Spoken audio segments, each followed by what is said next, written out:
I mean, from me and how we met, Kathryn, I mean, you know this story. I'll just say it for like everyone listening. Like I was looking through all the YC, like people pitching in one of the alumni days at Y Combinator, and your pitch came up, and it really honestly resonated a lot with me in the sense that you were doing something that a lot of people in the investment community don't think about, which is like, you know, there's death and there's also birth. Those are two areas that like a lot of people just kind of didn't think about, and I don't see a lot of investment like being made there. But you were, you know, your idea was really an interesting one, where I think people are in a lot of distress when, you know, they're pregnant and they're going to be, you know, having a baby and all of that, and there's so much going on and so much emotion and so much stress that your idea just all of us, we've all been born, right? It's like such a huge market.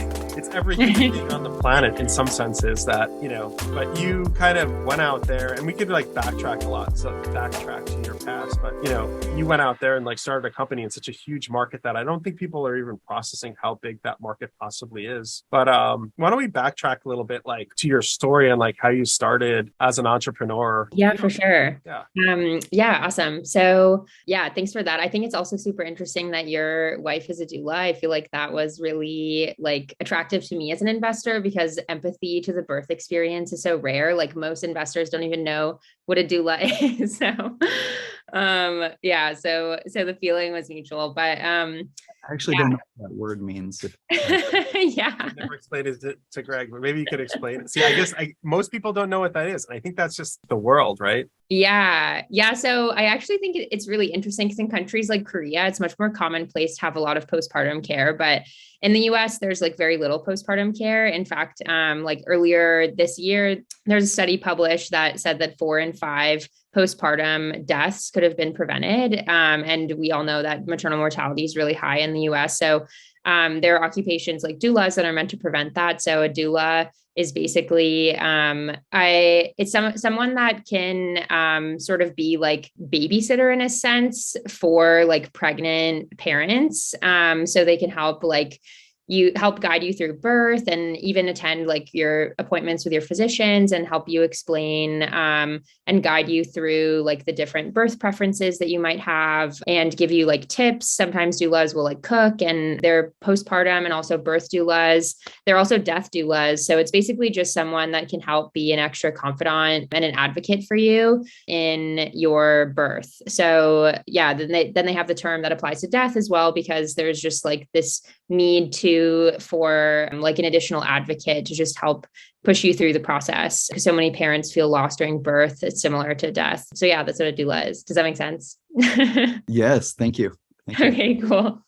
Yeah, so I founded my company because of my younger brother, Andrew. So that's why the company is named Anja. But essentially, when I was 3 and he was 1, he was in a near drowning accident that gave him cerebral palsy. And from there, my family began looking into treatments for cerebral palsy and found a really promising study spearheaded by Dr. Joanne Kurtzberg at Duke University that demonstrates that children who receive their own cord blood back into their system, so essentially similar to a blood transfusion, but with their own cord blood, the stem cells in the cord blood really potent and able to help replace and repair damaged cells in the brain in children with cerebral palsy. And so they've used cord blood for a variety of diseases, but with cerebral palsy, it can help improve motor and social skills because it is regenerating those damaged brain cells. So since my brother had damaged brain cells from a near drowning accident, we were looking into cord blood that we could find to give to him and help regenerate his brain, because he couldn't walk or talk. So he had really limited motor and social skills, and we couldn't find a match. So it's pretty difficult to find a cord blood match to someone else's cord blood if you're a person of color or mixed race. And so I had always been exposed to the space, just knew about it, and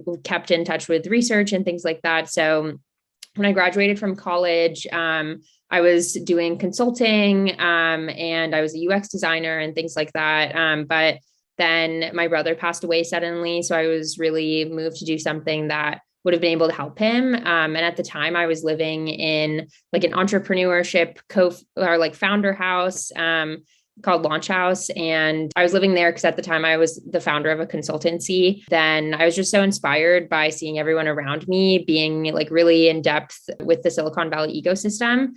And I had honestly not been exposed to it that much throughout college. So I really wanted to make my next move in that space. And I knew that I wanted it to be related to something that could have helped my brother. So I started looking into like the venture capital route and pursuing a business that can help pregnant parents keep stem cells right at birth so that their family doesn't have to go through what mine did. So we basically do the whole process of providing a kit parents can bring with them to birth, and then they can use the devices inside to collect cord blood from the umbilical cord. So that's the blood inside of the cord tissue, so the cord itself, and then the placenta, or 1, 2, or 3 of those. And then we also provide the service of picking it up from birth, either home or hospital or birth center, and then bringing it to our lab, which is based in New Jersey. And then we cryopreserve it there. So similar to egg or sperm freezing. And then in the future, they can reach out about potentially using it. What made you inspired to start an entirely new company to do that, as opposed to join, like a big pharma company? I'm not sure even sure what it's like. Yeah, I think it was just like living in Launch House. I was just really inspired by the fact that like no one wanted to be a cog in a machine. They wanted to like really take advantage of Silicon Valley and all that it has to offer. And I remember one of my friends told me like being a founder is the only occupation where the downside, like if you fail, you can still get like a $250K job at Facebook as a PM or something. But at least you tried being a founder. But like if you fail in like music, then you might still be like a failed artist. So basically there's zero downside to trying to become a founder, in my opinion. In the hacker house, it sounds like that was like a really life-changing moment also, like in a good way for you. Your voice sounds a little far away, Danielle. Oh. A little quiet. Sorry about that. Let me try to fix my sound. Hold on a second. But your voice is great, Kathryn. Okay. I'll keep the conversation going.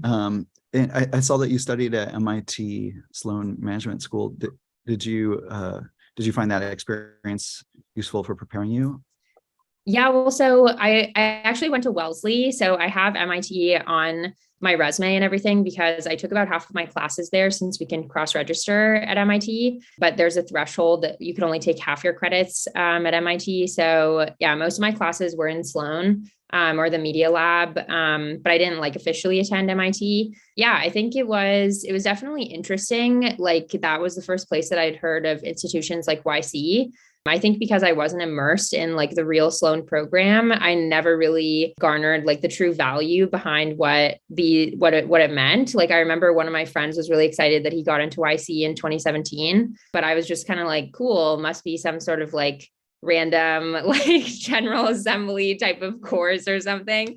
And then I didn't like really understand what the weight of that kind of decision meant until I lived in Launch House and was like seeing people in real time applying to YC and like people that had been in YC giving advice and like the caliber at which they operated. So yeah, I think going to MIT was like my initial exposure or attending the classes, but it still didn't really convey like the true weight behind Silicon Valley. I think because it's on the East Coast, like there's still a sense of like, let's go into big tech. And there are definitely more founders than Wellesley produced. But yeah, it wasn't like being a founder was like the thing to do. But I feel like education should be framed that way. Yeah, actually, I'd love to hear about your experience in YC. It was winter 2022, right? Yeah. I think it was really amazing because I am, like a solo female founder, and I'm like a bit technical, but mostly like front end work. So yeah, a lot of like my friends that I met in Launch House who are YC alum were like, it's kind of like crazy that you're in YC with all of these like limitations that I feel like, especially being a solo founder, like historically has been known to be a limitation. And it was also the last remote batch. So we didn't have like the full experience, but yeah, I think regardless, like I think I got in with all those limitations because my YC partner, or one of them, and I have so many similarities. She was also a solo female founder who was not that technical, and started her company in her early 20s, Serbi. Yeah. And then she exited and became a YC partner. So I am really grateful to her to have someone that I feel like I can identify with so much, and just turn to for questions. So I guess like what was like the going back a little bit further, like it sounds like you were not like planning to be a founder in the early days of your life, but you went to MIT, you did a lot of education. Like when you go down that path, like were there any, it sounds like it was the Hacker House really that just changed your whole trajectory where you're like, I'm going to change my life and Yeah. plan and just do this. Yeah. Yeah. Before I wanted to be an attorney. So I did quite a few legal internships. Like I worked in legal division of Goldman Sachs.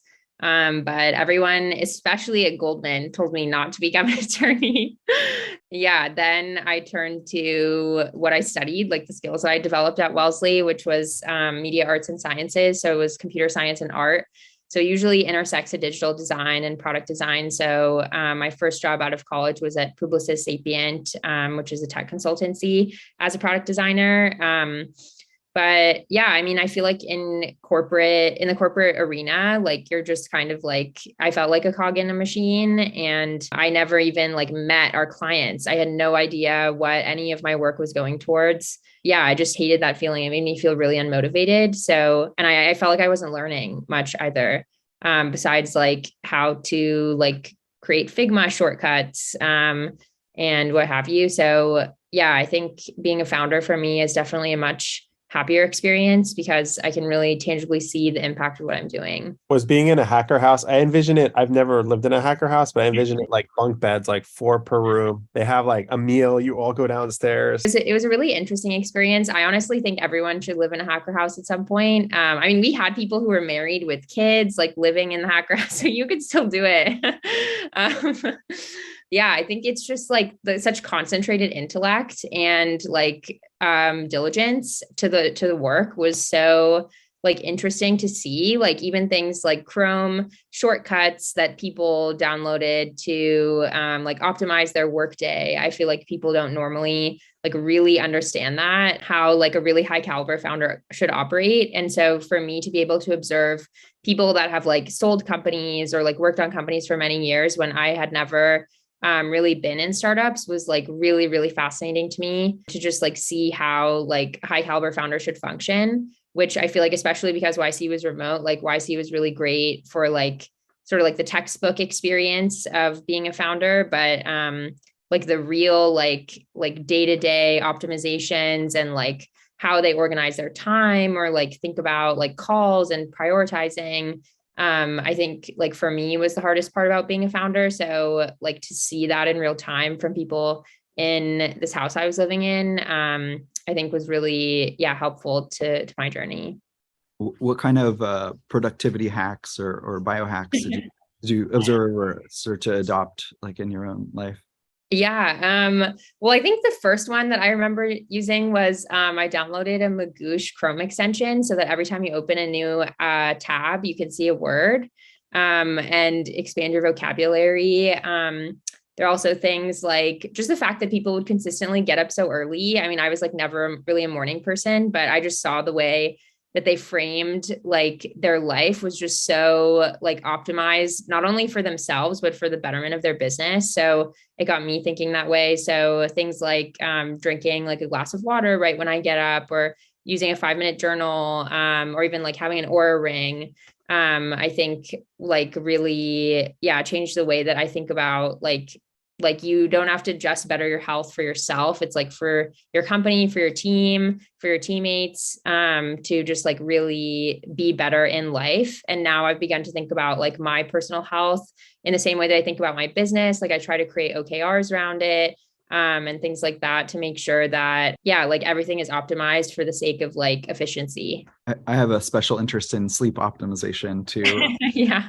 What type of experiments you ran to improve on your sleep? I'm honestly still working on it, but because I still am sort of a night owl. So I've been trying to make a goal of getting at least a sleep score of 85. Even things like an eye mask, or I have blackout curtains all over my room. I have earplugs. My alarm sound is not like it used to be the iPhone standard alarm, but now it's like a meditation sound so that even when I wake up, I don't feel like so anxious with such like alert, like just a sound that's so like alarming. Yeah, I'm still working on it. So we'll see. I'm curious if there's like studies out there on sleep, and like it's odd because I'll work late nights and I'll get a lot of work done. So like I'm kind of the same way, Kathryn, where Yeah. the later I work, the more gets done. So it's kind of, but you're also not sleeping. Mhm. It could become a downward spiral if you don't like optimize the right way. Yeah. So people in the hacker house had like sleep schedules. Is it true they'd wake up at like 5? People would wake up. I don't like. Do they wake up that early? Like they would be like. Some people would like. There was like a crew that would like run up. We lived on a hill, and they would like do hill runs every morning. And I was like, I never want to run on a hill at any time of day, and I don't want to wake up early. Yeah, there was like a crew that would do that. Yeah, or like in general, I feel like people were just like up and about by like 8, which was kind of like foreign to me, especially because like I was basically like fresh out of college. So I was still accustomed to like 11 a.m. classes, and you just kind of like go throughout your day. So yeah, I think that was really interesting. Like pretty much, I stayed there for like a few cohorts that they had of people living there. And every cohort, I had one roommate at least that would wake up at 7 or before. Could you tell us about the beginning of your business, that in terms of like where you came up with the concept and then started testing it to get, validation on your hypotheses?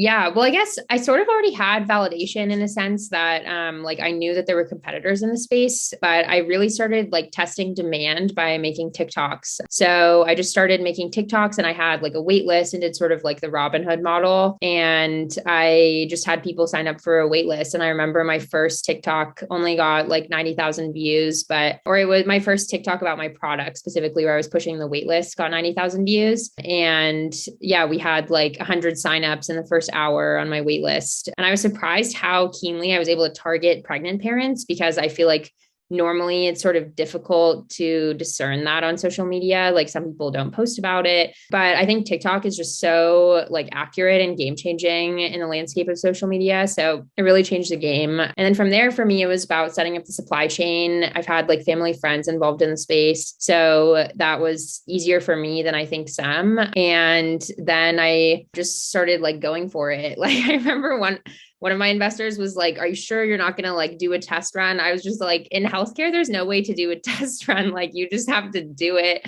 because yeah, you never know what kind of edge cases there are. So I just very closely monitored. So I remember like our first parent gave birth at like 1:30 Eastern in the morning. And I just stayed on the phone with them until like a courier had picked up the kit from them. And then I was in touch with like the courier, and I woke up at like 7 to make sure that everything like arrived all right. And then yeah, from there it got much easier. But yeah, that was kind of crazy, because I think we're in such an intimate user journey, like right after birth. So it's just like wild that like we can like see all these births happening around the US. I'm actually really curious about your TikTok experience. I don't know very much about it actually. And I was curious a bit if you could tell us how that worked. Like, what were those experiments like? How did you make your content? How did you promote your content? Yeah, looking back, like I wish I was more formulaic about it. I mean, now I've been really trying to read up on like founder canonical literature, like High Growth Handbook, and like all these things on how to like properly run an experiment. And I think YC helped with that too. But then I really didn't think about building a startup as like an experimental thing with like KPIs and OKRs. And yeah, now I've been applying that framework, but then it was just sort of like instinct, because I have always been like really active on social media. So I was just like able to closely identify like trends and try to really empathize with pregnant parents and what kind of content they would want. So yeah, I just started like phrasing things a certain way, and I would talk with other TikTok creators about how they optimize their content. And yeah, but on social media, it's so hard. Like it's really difficult to really create like a standard experiment, because there's so many variables each time you post. Like It could be that like Meghan and Harry's Netflix show just came out, so they're like dominating everyone's For You page. It was just sort of like initial inclination, I guess, like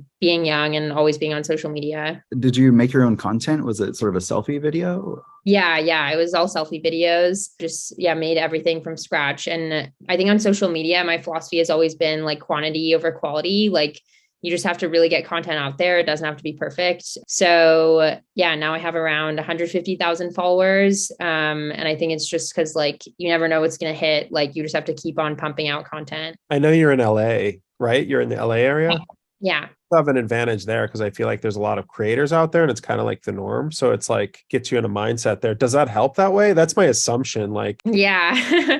It's interesting because I'll meet creators sometimes living in LA that their niche is like I remember I met this one guy who has like 6 million followers, and his niche is like he's a really good xylophone player. So the way he creates content is very different from how I would create content, because it's basically just like for fun. But I think especially because I'm in LA, like the other like folks in tech tend to also be intertwined in some way with content creation or something like that. So like right now, I don't live in a hacker house now, but I do live with 2 founders. For them, like TikTok is a part of their like company and founder experience as well, because I think it's just sort of like you have to try TikTok at least once if you're a company in this day and age. Because we're in LA, it's just like a self-selecting pool of people that like would pay attention to social media trends and be inclined. Like when I was in SF, people were kind of like, it's so weird that you do TikTok.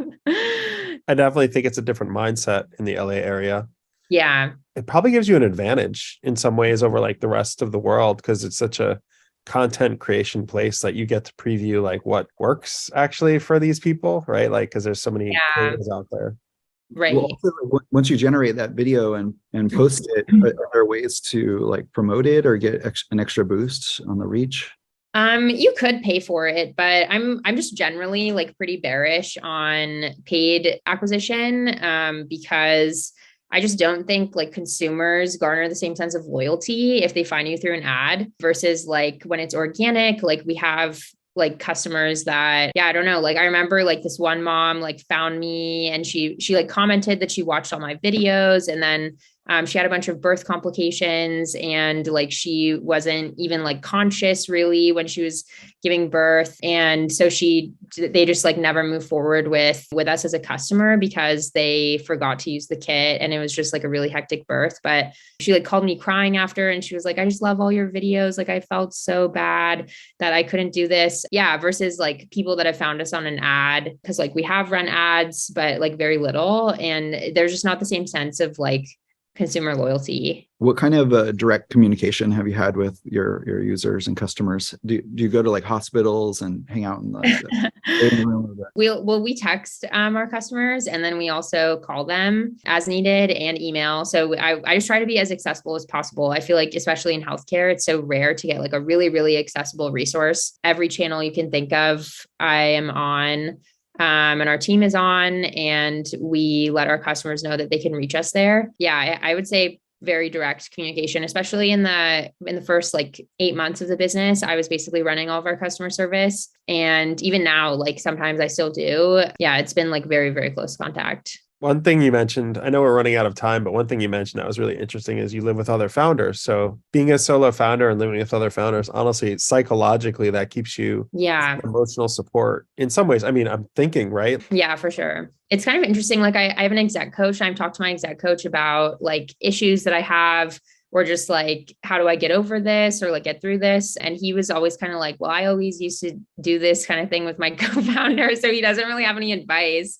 So then I turned to my roommates. One of them is a solo founder. The other has part-time co-founders. So like she sort of acts as a solo founder too. So I think like, collectively, I'm able to really rely on them, and they become friends as well. So I think that's really important. I think like having my personal therapist, founder friends, and an exec coach, and even like YC partners, sometimes like for really complex questions, I'll turn to them as sort of an exec coach type of figure. So I think all of those resources have been like really invaluable to me as a support system since I am a solo founder. Nice. That's awesome. I know some people are scared to approach investors. It sounds like you're not. You're like, hey, I need help. That's really good. That's awesome. Well, I think, yeah, it's been like interesting because some of my investors have become my friends. Like some of them were like other YC founders in my batch that like exited a previous company or like were like many batches ago. And like I lived in a YC house during YC. Yeah, I just always loved like living with other founders.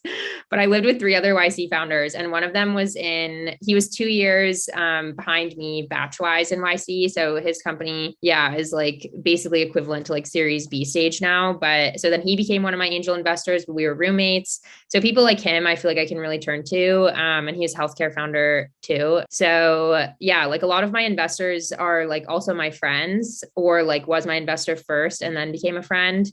So yeah, there are definitely a few investors that I turn to like pretty regularly. I can tell you you find value by surrounding yourself in sort of like a community or supporting your learning. Yeah. What were some of the most worthwhile investments you've made to get your business off the ground, or maybe your life? Yeah, I think an exec coach for sure. I think that like having a consistent place where I can like talk about things has been really helpful. Also, like reading. I've only really started to do this in the past like 3 months or so in terms of like reading canonical literature around being a founder, but I feel like that's like a really, really underestimated tool. Like no one really talks about it, I guess, like to me. And I've never been like told like, oh, you should read these things. But I feel like books on like financial literacy or like chapters on how to run an effective meeting or like, yeah, I'm reading Traction right now. Like, I feel like they're really solid frameworks around like how to set OKRs, even like, yeah, like just things like that, or like High Growth Handbook on hiring, or Ryan Breslow. I know he's a controversial figure, but he has like a book on hiring and fundraising. And I think those were like really, really key instruction manuals for me. And like, I'm honestly surprised at how many founders are so young and like definitely lack financial literacy or like experience on how to like run an effective meeting. So I think books is like the best thing that you can do for yourself if you're a young founder. How do you like to read? Do you read like on a Kindle, or is it like physical books, or what's your way of reading? Yeah, I do. I'll get the audiobook, but I'll also get the physical book so that I can listen when I'm on the go. But then when I'm at home, I'll like take notes in the physical book if I thought something was really important. And I also like to have the physical book so I can bookmark pages. And if it's really, really insightful, then I'll tweet it. So then it becomes like a social hack. I think I read a lot of books throughout the year, so I use that same tool. It's honestly invaluable. Like it keeps your mind sharp, and you just kind of new ideas on how to like run a company. So. Yeah, I honestly like I feel like I've met so many founders, and very few of them like read canonical founder literature on a consistent basis. And I've also met some founders that have been founders for many years and just have reached a point where they kind of feel above it. And I'm kind of like, you have to like keep reading.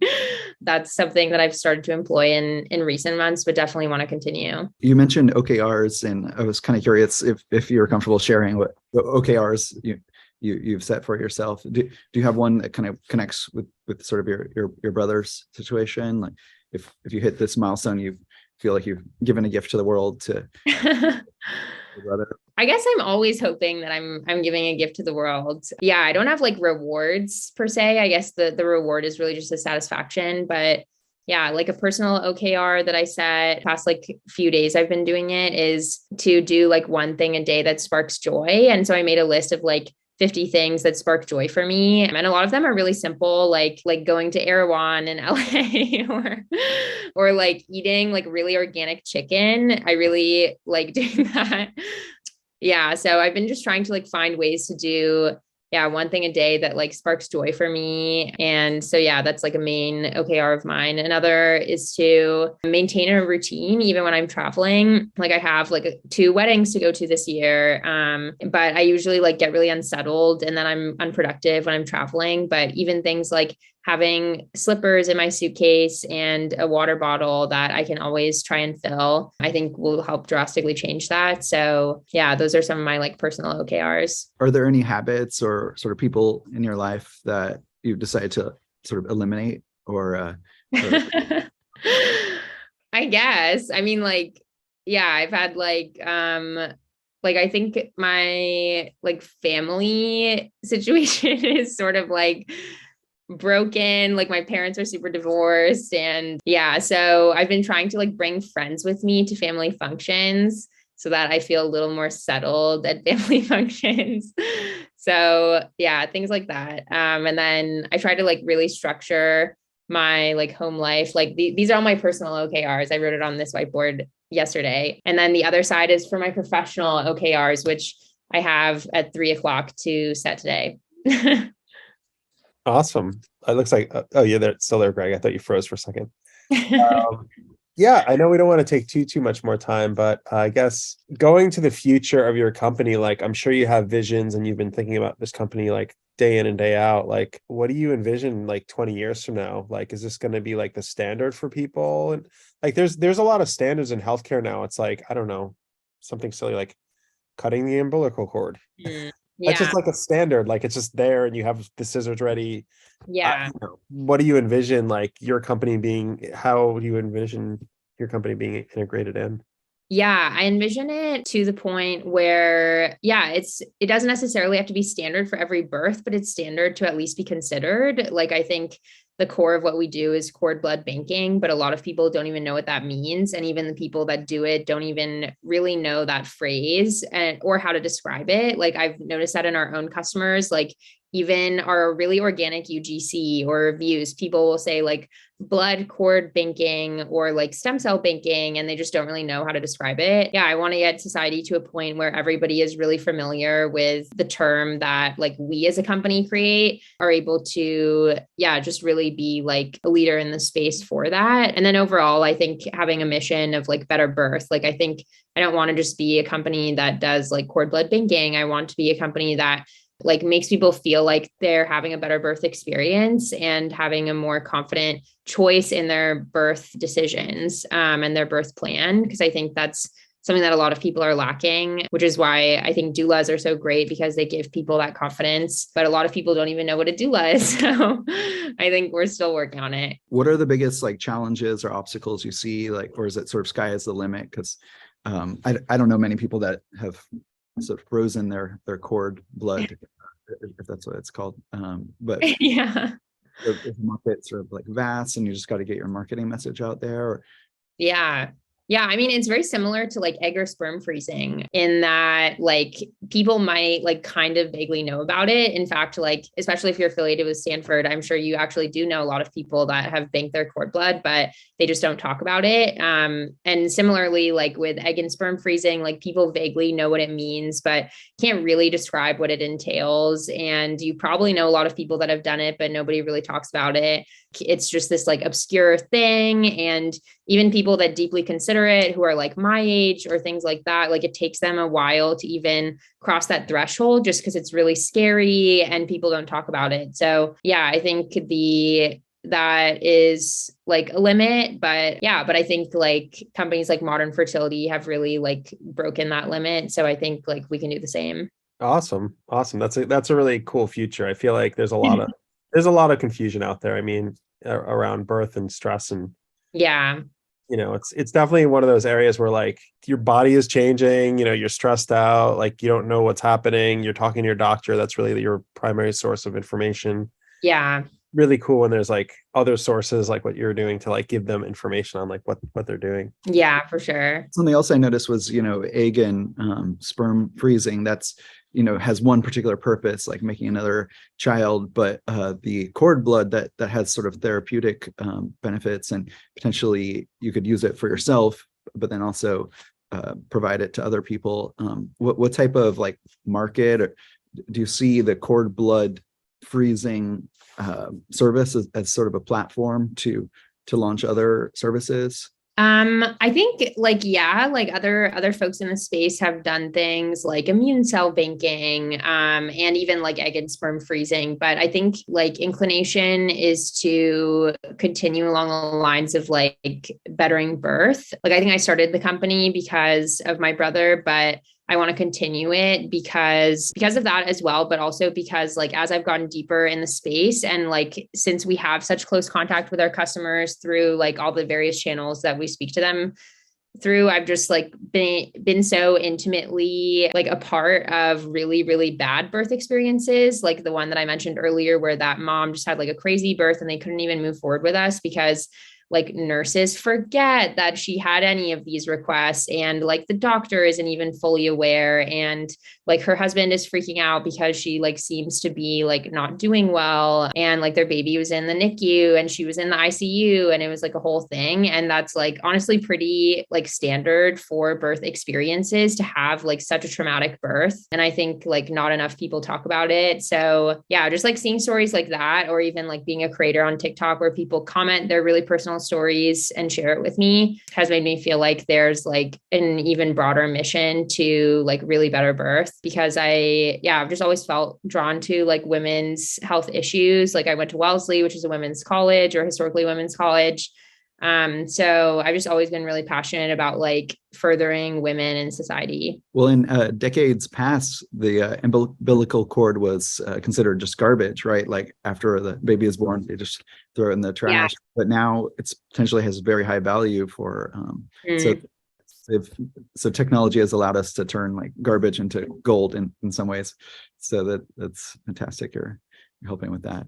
Yeah, thanks. Awesome. Well, thank you so much, Kathryn, for taking the time. We don't want to take too much time because you have your company to run and stuff, but no, thanks for having me. Cool. Okay. Well, I hope you guys have a good day. Final question. Awesome. Do you like her down in LA compared to Silicon Valley, or your impression?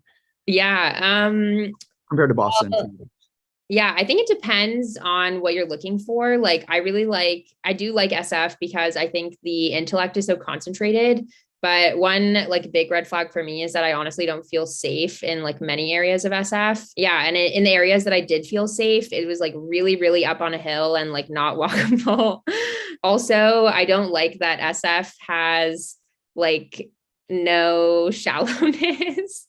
Like, I think I really like in LA that there's a need to like dress up and like look good and feel good and prioritize fitness. Like, I think in SF, people almost prioritize intellect like too much, and then they just let go of like their health and whatever. And there's this like biohacker community in Silicon Valley, but like I've heard quite a few people who live in SF tell me that they feel like biohacking is a farce, because most biohackers that they know don't like eat healthy. They just like try to, like wear an Oura ring and optimize their sleep, but then they're like drinking beer like every weekend. Yeah, I think in LA, like health is like not a fallacy. It's like a real thing. And there's a sense of like beauty and vanity a little bit, but I kind of like that. Like I used to model in high school and stuff, so I like being around that. So I sort of like the like shallow parts of LA.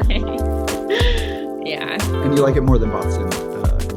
Oh yeah, Boston is horrible. There's no shallowness, no vanity, no fashion. There's like I guess there's intellect, but it's really young. And like the big pharma just feels like really icky. Like it's super, super cold. So no one ever wants to go outside. So the West Coast is where it's at. Yeah. I might go to New York, but probably not. Okay. Thank you so much again, Kathryn. I don't want to take too much time. I know we ran over by like 15 minutes or so. That's okay. Okay. Well, thank you so much. Awesome. Okay. Thank you so much. Bye.